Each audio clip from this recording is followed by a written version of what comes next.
Coming up on Locked On Dodgers, I am going to predict the entire 2023 season for you guys. Everything you need to know about the 2023 Dodgers. I will tell you what's going to happen. I'm not going to talk about the postseason because who knows what's going to happen there, but I will predict the season for you. That's what's on tap. So let's get Locked On Dodgers. You are Locked On Dodgers, your daily Los Angeles Dodgers podcast. Part of the Locked On Podcast Network, your team every day.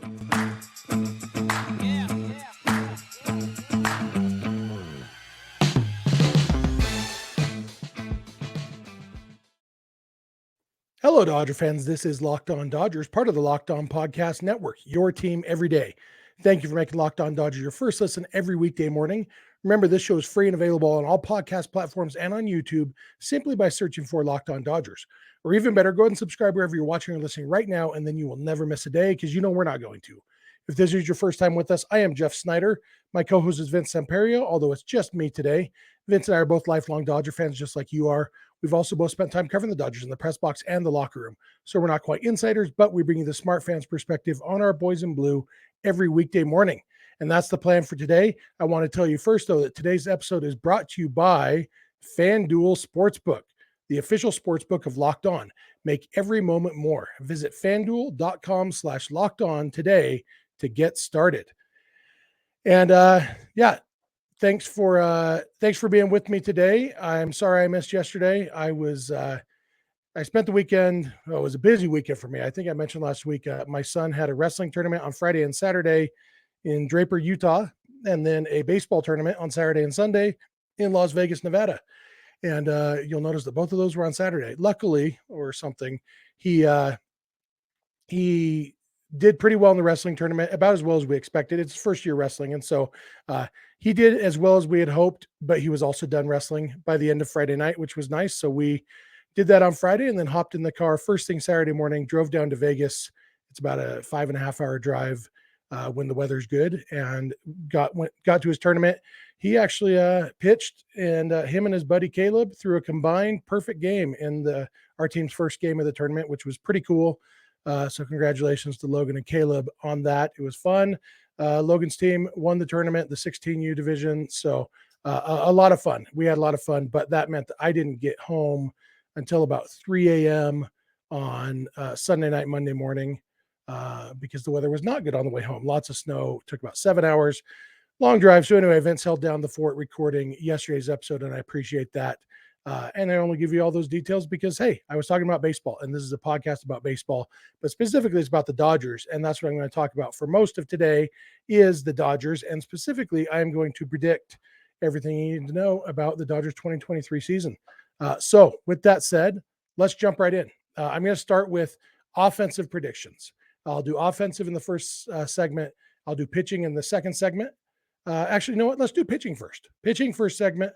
Offense second segment, and then just general record and stuff, predictions, and other miscellaneous predictions in the third segment. That's the plan. All right. So our pitching predictions. Who's going to lead the team in wins? This one might surprise you, but it's also going to kick off kind of a running theme. I think Dustin May is going to lead the team in wins. I think he's going to win 17 or 18 games, have a very good season, and be really, really solid. I think Julio and Kershaw will be second and third in wins. I think they'll both be well into the double digits, 14 to 16 wins each. But I think Dustin May leads the team in wins. As for ERA, I think Kershaw will have the best ERA among the starters, but he won't have enough innings to qualify for the ERA title because, I think he's going to make more than the 22 starts he's made the last couple of years. I think he's going to make 25-ish starts, but will fall just short of qualifying for the ERA title. You have to have 162 innings pitched to qualify for the ERA title, and I think he'll finish in the 150s. So he'll have the best ERA among the starters, but won't quite qualify.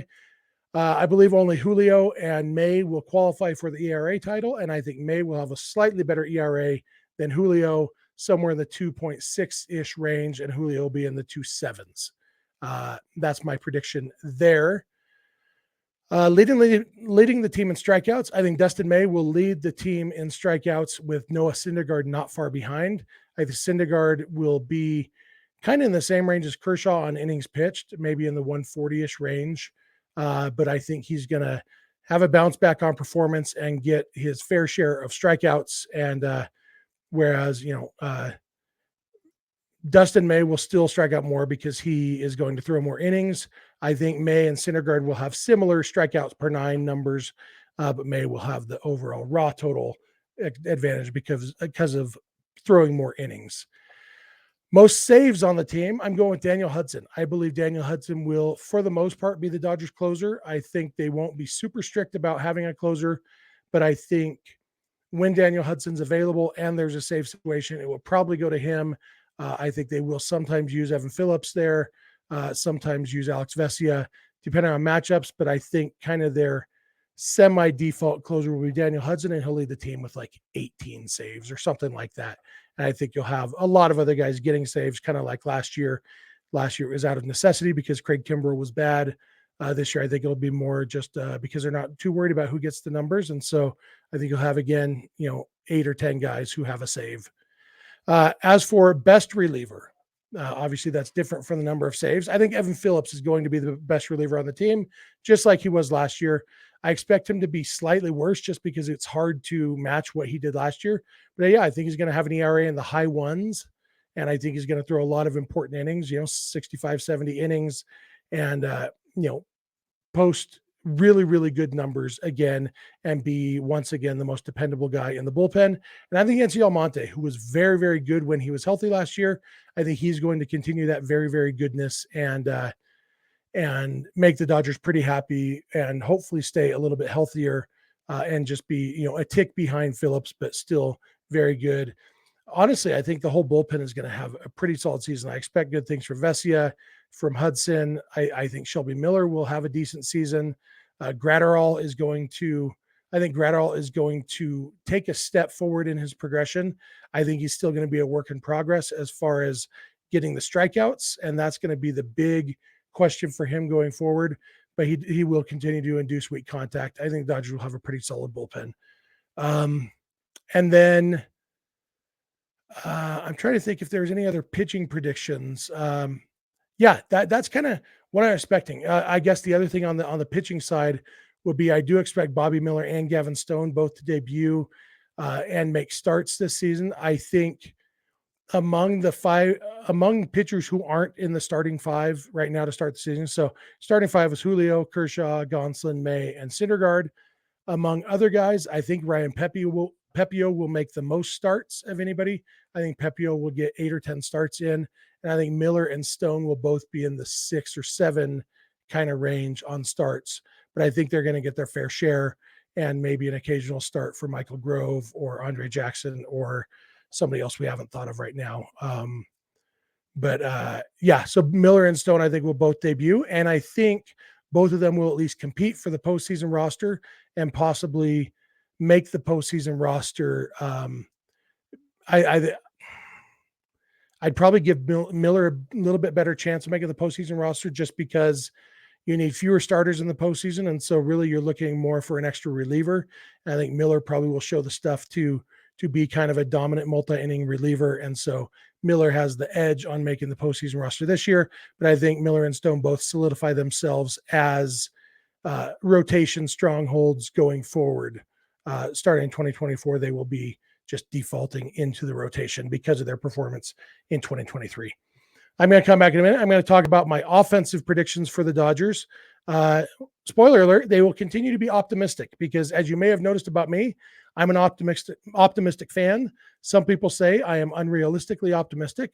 I say the Dodgers have like a 643 winning percentage the last 4 years. And so that warrants some pretty good optimism. And so, I'm an optimist and I do not apologize for it. And what I've noticed the last few years is I'm usually right. So I'm going to come back and give you some optimistic predictions about the offense. So thank you for making Locked On Dodgers your first listen every weekday morning. And please keep it Locked On Dodgers. This episode is brought to you by Built Bar. Let me tell you something. You are a smart person. You like good things. That's why you're listening to this podcast instead of Rogan or Smartless or one of those other inferior shows. You're checking out Locked On Dodgers because you like quality. Well, if you want a delicious treat and something that is good and good for you, kind of like Locked On Dodgers, you got to try Built Bar. Every single Built Bar is delicious. They all have low fat, low sugar, low carb, high protein. They're all somehow magically, scientifically, maybe there's science involved. I choose to believe it's magic. They all taste delicious and they're all healthy for you. I don't know how they do it, and neither do I care, because they do it. And that means I can grab a Built Bar anytime I want a snack. I don't have to feel guilty like I do when I grab a Butterfinger or, go to Del Taco and get 8 burritos. All that stuff's bad for you. Built Bar, good for you. Good for you in every single way. So a lot of flavors, churro, peanut butter brownie, coconut almond, so many good flavors. Check them out. And you don't have to even order them online anymore because you have a Walmart nearby. I know, because everybody has a Walmart nearby. You can buy Built Bars straight from Walmart or Sam's Club these days directly. Just walk into the store, buy yourself some Built Bars. You still can order them online from built.com. I believe our promo code LOCKEDON15 will still get you 15% off. But if you need a Built Bar right now, run down to Walmart, grab one. They'll have it for you. And you can thank me later. All right, I am back. I want to thank you again for making Locked On Dodgers your first listen every weekday morning. When you are done here for your second listen, check out Locked On MLB Prospects. Host Lindsey Crosby is a prospect encyclopedia, and he's going deep on the MLB stars of tomorrow. It's free and available wherever you get podcasts. Getting back to my predictions for the 2023 Dodgers, I was about to give a recap. I doubt that you are starting just with the second segment.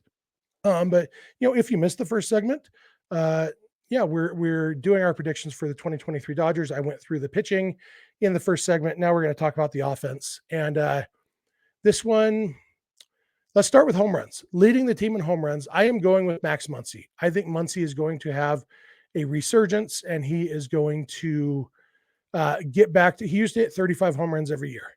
And I think that's what we're going to see from Muncy. I think we're seeing 35 to 38 home runs from Max Muncy in 23. I think Mookie Betts and JD Martinez will be not far behind him. And I believe 8 different Dodgers will hit at least 20 homers. I'm going with Muncy, Mookie, JD Martinez, Freddie Freeman, Miguel Vargas, Will Smith, James Outman, and Chris Taylor. All 8 of those guys will hit at least 20 home runs this year. And I think a few of them, I think Muncy, Betts, and Martinez will get to 30, and Freddie will be pretty darn close. Leading the team in RBIs, I'm going Freddie Freeman. I think he's going to get a ton of RBI chances. I think Mookie will be leading off, and I think that Lux will be down near the bottom of the order. I also think Vargas will be near the bottom of the order, at least to start the season. And so I think Lux and Vargas are both going to do a really good job getting on base, setting the table, along with Betts, for Freeman to be able to drive in a lot of runs. And obviously Freddie Freeman's a great hitter, and that helps you drive in runs. I think that Muncy and JD Martinez will be not far behind Freddie on the RBI total. Leading the team in stolen bases, I'm going with Gavin Lux. I think this is the year that Lux, he's going to, he's going to continue his, last year in 2022, Gavin Lux was really, really good until he had the neck injury. If you look at his numbers through August 22nd, he was outstanding. Had an OPS right around 900. Right around 800, not 900. 900 from Lux would be awesome. It was just over 800, and he was batting close to 300, taking his walks. He's going to be. I think that's what we're going to see from him for the most part this season. Is that version of Lux? He's going to be on base a lot. And I think the next step in his progression is going to be stealing some bases. I don't think he's going to be a 60 steal guy, because I don't think it's that kind of baseball anymore. But with the changes to the pickoff rules, making the bases a little bit bigger, guys like Lux, I think, might be encouraged a little bit more to do some running. And I think that's what we're going to see. I think Lux will probably steal 20 to 25 bases in 2023 and lead the team. Leading the team in batting average, I'm going with Freddie Freeman again. It's not a controversial pick. He almost led the major leagues in batting average last year. If Jeff McNeil had the testicular fortitude to play on the last day of the season, Freddie Freeman probably would have led the major leagues in batting average. But that's okay. Freddie will lead the Dodgers in batting average again this year, probably somewhere in that same, I'd say 315 to 318 range. I think Miguel Vargas and Gavin Lux will both be right around 300, so not too far behind Freddie. Let's see. Runs scored. Shocker. I'm going with Mookie Betts. Last year, Mookie and Freddie tied for I think the major league lead with 117 runs scored. And I think it will be somewhere. I don't know if it'll be quite that many this time, but I think I think Mookie is going to score 108 runs, and I think Freddie and Lux will be not far behind.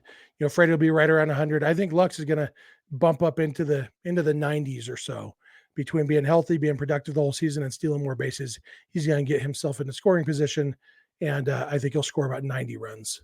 Leading the team in doubles, shocker, I'm going with Freddie Freeman again. He led the majors in doubles last year. And I think Vargas and Mookie are going to be both right behind him. I think Freddie will be in the mid 40s. I think Vargas will be around 40 and Mookie will be pushing 40, high 30s. And then OPS, who's going to be the Dodgers' best hitter? I'm going with Freddie Freeman. I think Betts will be not too far behind him. And I actually expect Max Muncy to be closer. Muncy, I still batting average wise, I don't think Muncy's going to be approaching 300. And so but I think he'll take his walks. So I think he's going to have a solid on base percentage in, 370 range. And I think his slugging percentage is going to be around 500. And so, that puts him pushing 900 on the OPS, which would be very good. I think James Outman will be the lowest OPS on the team, but even him, I'm expecting to be about a 105, about 5% OPS plus, 105 OPS plus 5% better than league average. I think the Dodgers, everybody on the offense is going to be above average. Even Chris Taylor, I think he's going to have a bounce back season. Not crazy bounce back, but slightly better than Outman anyway. And overall, I think the Dodgers are going to have a very good season offensively. And we've talked about this before. Last year, the Dodgers led the league in runs scored. They led the league in everything that mattered last year. And if you look at their offense, it's not going to be significantly worse than it was last year.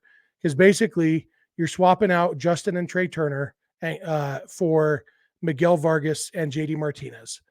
I think that's a slight step back. I think JD Martinez will be slightly better than Justin Turner was last year.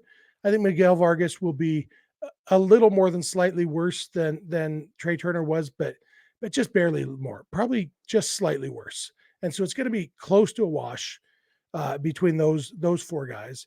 And then you got James Outman probably replacing Cody Bellinger in the lineup. And I expect Outman to be better than Bellinger was last year offensively.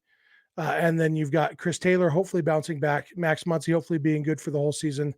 Really, there's potential for this team to be better than last year's team was offensively. I don't think I'd predict that just because somebody's going to struggle, whether it's, somebody's going to have a bad year. And while the expectation for each player could be for them to be very good, I don't think that necessarily follows that the expectation for everyone is to be very good, because injuries happen, struggles happen. It's going to happen. We can't really predict that. And so there will be something that kind of draws it back down to about the same level as last year.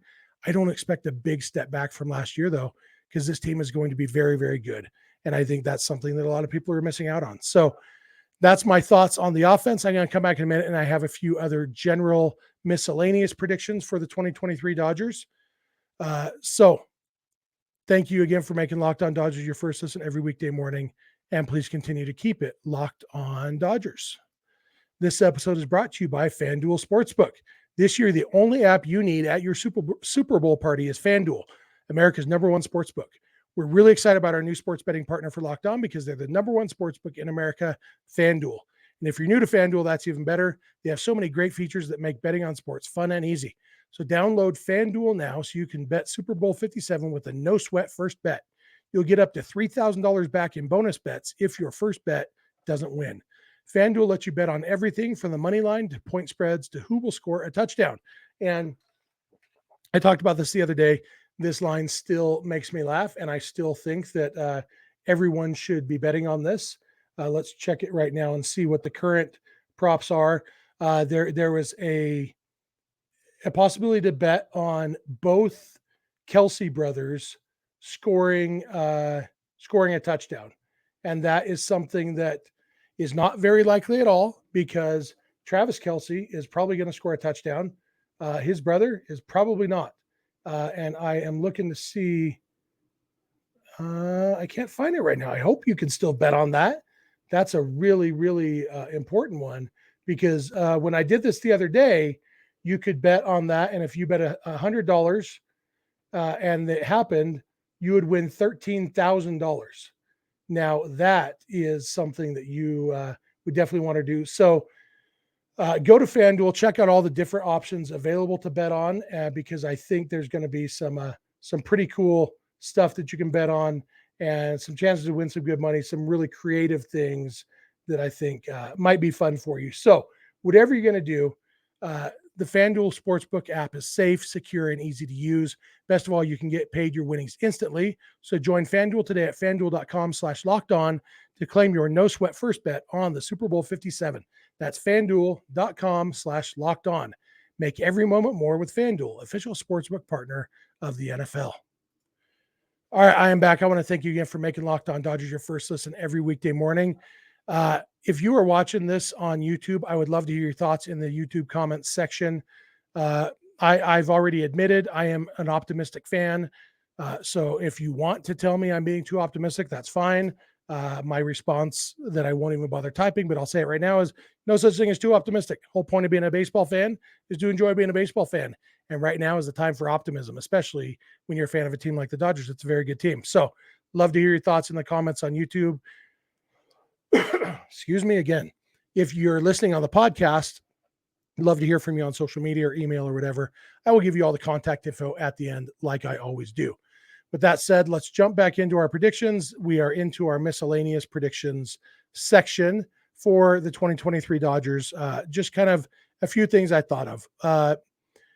I think Miguel Vargas and James Outman will both get Rookie of the Year votes. I think Vargas finishes in the top 3. I think he has a chance to win the award.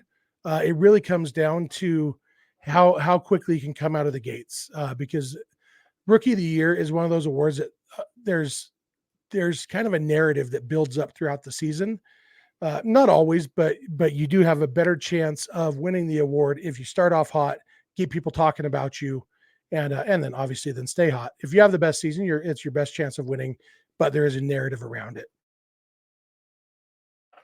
So I think Vargas will finish in the top 3, and I think Outman will be a little bit further down the ballot, but I think he's going to have a solid season and enough that I think a couple of people will vote for him to finish 5th, so he'll get a few points. I think Dustin May is going to win the Comeback Player of the Year award after missing most of 2021 and most of 2022, having Tommy John surgery. I think he's going to come back, and as I've said earlier, I think he's going to lead the Dodgers in a lot of categories. I think he is going to be outstanding and win the Comeback Player of the Year award. I also think he's going to be the highest finisher among the Dodgers in the Cy Young voting. I think Julio and Kershaw will also get Cy Young votes. The 3 of them will all get some votes, but I think May, I wouldn't be surprised if it finishes top 5 in the Cy Young voting. And I think 2023 is kind of going to be Dustin May's coming out party where he's healthy for the full year and is kind of dominant. And it'll not so dominant that you think, oh, he's peaked, but dominant, like, okay, we're starting to see what Dustin May can do and leaving just a little bit on the table so we can be optimistic for another step forward in 2024. Let's see, the biggest storyline. I think the 2 biggest storylines for the Dodgers, 3 biggest. There's going to be the National League West chase. I think it's going to be closer than it was last year. I'll tell you in a second how I think that's going to finish. So I think that's one. And then the individual storylines, I think Dustin May will be a huge storyline for the Dodgers, kind of the same way that Tony Gonsolin was until he got hurt last year, kind of the same way Julio was as the season went on. I think Dustin May is going to be that kind of storyline. And I think Max Muncy's resurgence is going to be a big storyline, having him bounce back and be healthy and productive for a full season. I think it's going to be, I think a lot of people are going to look and see and remember that Max Muncy is really good at baseball. Mid-season acquisition. Dodgers are obviously going to be open to filling holes on the trade market at the trade deadline. Some of this, it's hard to predict who they will acquire because we don't know what holes they will have at that point. But my prediction for the midseason acquisition is a name you might be familiar with, Cody Bellinger. I think Bellinger will have a bounce back season with the Cubs. Not necessarily back to 2019 levels, but I think Bellinger will be back to being a productive hitter. And I think because he's on a 1-year deal with the Cubs, they will recognize I think they will be out of contention and unlikely to re-sign him. And so he will be on the trade market, much like the Cubs signed Jock Peterson in 2021 and then traded him to the Braves at midseason. I think they will trade Bellinger back to the Dodgers at midseason, and Bellinger will kind of fill a hole in the outfield. Because I'm being optimistic, I don't want to go into detail about why they'll need Bellinger, but let's just say that I think one of the outfielders who's likely to get a lot of playing time will start to fall off a little bit, and Bellinger will be available on the trade market to come in and fill that hole and slot back into center field, slide James Outman over to left field when that trade happens. Just a prediction. It's crazy, I know, but that's my prediction. All-star selections. I think the Dodgers will have 6 all-stars this year. I don't think Muncy makes it, even though he will deserve to. I think we will be talking about him as a big snub. I think Mookie Betts, Freddie Freeman, Will Smith finally makes the all-star team. Julio finally makes the all-star team. Dustin May and Evan Phillips. I think that's the Dodgers' 6 representatives at the all-star game this year. And then overall, the Dodgers, I predict they are going to go 102-60, and they will win the National League West over the Padres by 6 games. I think the Padres go 96-66. And I think the Diamondbacks are going to be not too far behind. They'll be competing for a wild card spot. I think the Diamondbacks will win, 85 to 88 games and start to show that they've built a pretty decent organization over there. That's my prediction there. And like I said, I'm not going to predict the postseason. You know what I think is going to happen. I believe the Dodgers are going to be a very good team. I'm not going to predict what's going to happen in the postseason, but you guys know what I'm thinking. And I know you'd get mad like you did at Dave Roberts when he guaranteed a World Series title. Obviously, nothing I say could actually jinx a team, but there's so much that can go wrong in the postseason or go right. And I will choose to remain optimistic and not worry about putting it into words on a podcast, but you know what I mean. And that, I think, is going to do it for me for today. Those are my predictions for 2023. Like I said, I would love to hear your thoughts in the YouTube comments or on social media. Let me know what you think, where you think I'm off base, what you think I missed, where you think I'm right, all that good stuff. Thank you for making Locked On Dodgers your first listen every weekday morning. Now for your second listen, check out Locked On MLB Prospects. Host Lindsey Crosby is a prospect encyclopedia. He's going deep on the MLB stars of tomorrow. It is free and available wherever you get podcasts. If you're not watching or listening to Locked On Dodgers every weekday morning, we'd love if you had 1 or 2 days a month to your rotation. If you have friends or family who love the Dodgers like you do, please tell them about the show. Maybe they'll like it too. You can follow us on Instagram and on Twitter at Locked On Dodgers. Vince is on Twitter at Vince Samperio. I am on Twitter at Snydog, and the DMs are open in all of those places. Our email address is lockedondodgers@gmail.com, and our phone number for voicemails or text messages is 323-863-LOCK-5625. We are here every weekday morning, and we hope you'll be here with us. When you get in your car or sit on your couch, tell your smart device to play podcast Locked On Dodgers. And remember, you don't have to agree. You just have to listen. We'll talk to you tomorrow.